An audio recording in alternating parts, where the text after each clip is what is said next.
The badger cull carried out in Gloucestershire and West Somerset last year was trying to stop the spread of TB in cattle, but a government report says it did not achieve its aims. The BBC has seen a leaked copy of a DEFRA investigation which concludes not enough badgers were killed and those that were shot took too long to die. Well, let's talk about this right now. Brian May is an opponent of the cull, joins us from our central London studio. Morning to you. And Phil Latham, a dairy farmer, and a vet, Dan Leonard, are here in the studio. Morning all, thanks very much for joining us. Brian May, I'll come to you in a moment. Let's talk to you first. Phil Latham, you've seen the results of this. You're a dairy farmer. What do you make of the results?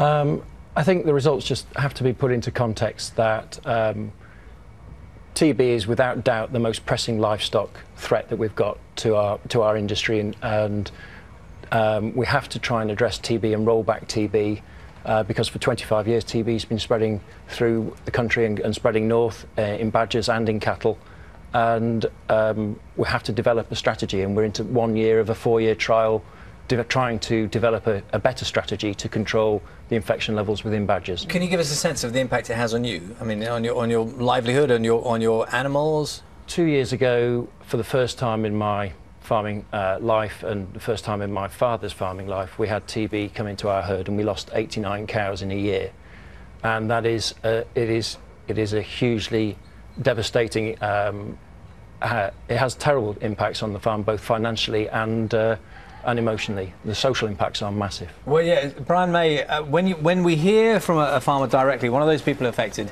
it's clear that something has to be done, and it's also clear, reading that report, and I know you've seen it too, you're opponent of that trial, that isn't working, not in the way that it was planned. Yes, we should also mention that the report discovered that it was very inhumane as well. I mean, I don't think people will stand for this. You're talking about badgers taking 5 or 10 minutes to die, and you know, Owen Paterson's denied that, but it's obviously true. Ineffective, they're saying that it is ineffective, and basically, yes, Phil Latham, I have a lot of respect for you and I have a lot of sympathy for farmers who have this problem, but this is not the way to solve the problem. The way we believe we can solve it is by vaccinating the badgers and also vaccinating the cows. We have a BACVI in progress at the moment, which is the Badger and Cattle Vaccination Initiative, and I would urge you, please take a look at it. Give us a chance to solve the problem in a way which will be a lasting solution to bovine TB instead of this kind of knee-jerk reaction.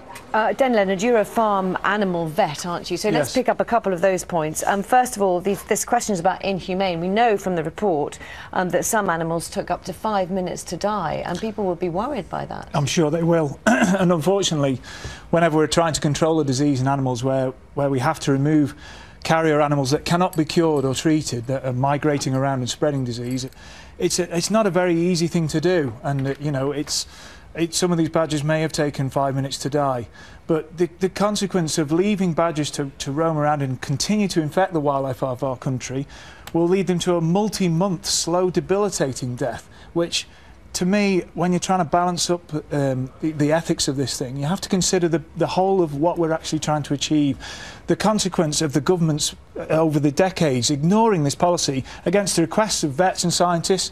350 vets and scientists wrote to Margaret Beckett in 2005 begging her to reverse this decision about badger culling, because we predicted then that we would be in the situation we're in now, and sadly this is the only thing that we've got. Vaccination, sure, may play a part potentially once we've got the level of infection down in the population. Just take us through it, because Brian May mentioned the vaccination programme a second ago. You say it may play a part. Why is it not a potential solution? There's a huge number of reasons, but there's the cost of it, there's the feasibility, there's the fact that the vaccine doesn't work particularly well in infected populations.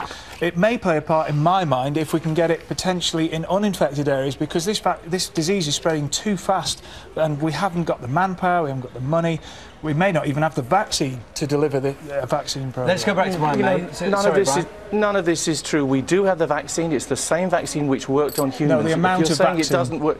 It's a BCG vaccine. We can vaccinate badgers for about £120 a head. It has just cost £4,200 per badger to kill the poor things. But there's no evidence that badger vaccination reduces the disease. There's no evidence substantially that culling, in cattle or badgers. Well, no, but because of perturbation, culling badgers actually probably perturbation increases the was a risk to man-made farmers. thing caused by people who disrupted the explain that for trials. us. Well, No, perturbation's often perturbation- talked about in the excuse me. Krebs trial. Brian, just one second. Perturbation is Perturbation is regularly talked about Sorry, by you're very people as if misinformed. badgers dispersed from culling zones, but the culling zones were small.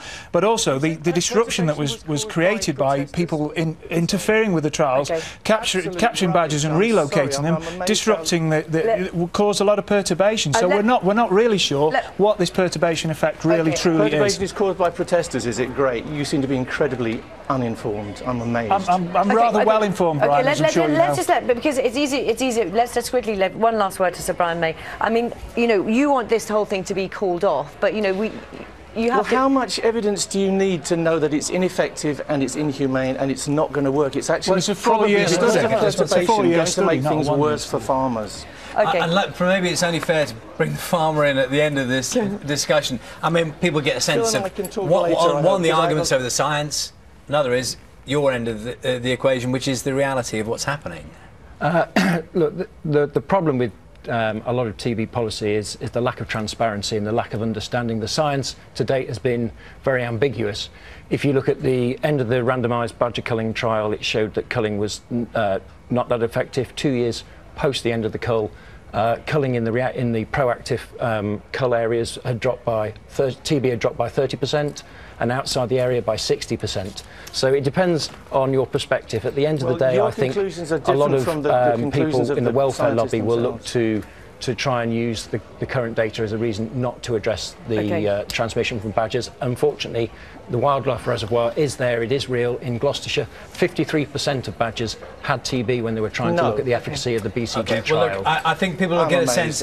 Brian May, thank you for your time this morning. I'm sorry, we do have to wind it up, and people will you. get the sense of the controversy involved. The intensity of the debate. Thank you all very much. Brian May, thank you. Thank you, everybody.